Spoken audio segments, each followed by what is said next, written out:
Aiding and abetting is a fundamental concept in criminal law that refers to the act of assisting or facilitating the commission of a crime.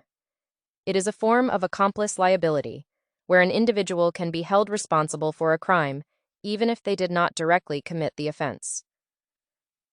What is aiding and abetting? Aiding and abetting is a legal doctrine that holds an individual liable for a crime if they provide substantial assistance to the primary perpetrator. This can include physical assistance, emotional support, or financial backing. The individual must have knowledge of the crime and intend to assist the primary perpetrator. Elements of aiding and abetting. To establish aiding and abetting, the prosecution must prove the following elements. Knowledge of the crime. The individual must have knowledge of the crime and its elements. Intent to assist. The individual must intend to assist the primary perpetrator in committing the crime. Substantial assistance. The individual must provide substantial assistance to the primary perpetrator. Causal connection. The individual's assistance must be a causal factor in the commission of the crime. Types of aiding and abetting.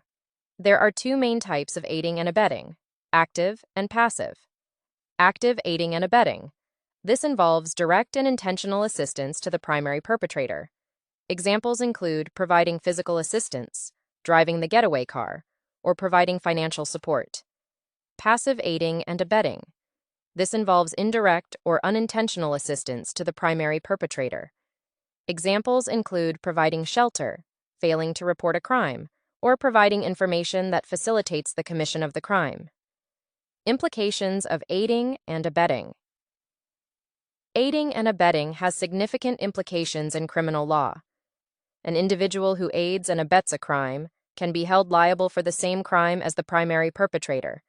This means that the individual can face the same penalties, including imprisonment, fines, and restitution. Defenses to aiding and abetting.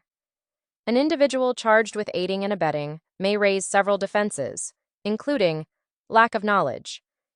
The individual may argue that they did not know about the crime or its elements. Lack of intent. The individual may argue that they did not intend to assist the primary perpetrator. Duress. The individual may argue that they were forced or coerced into assisting the primary perpetrator.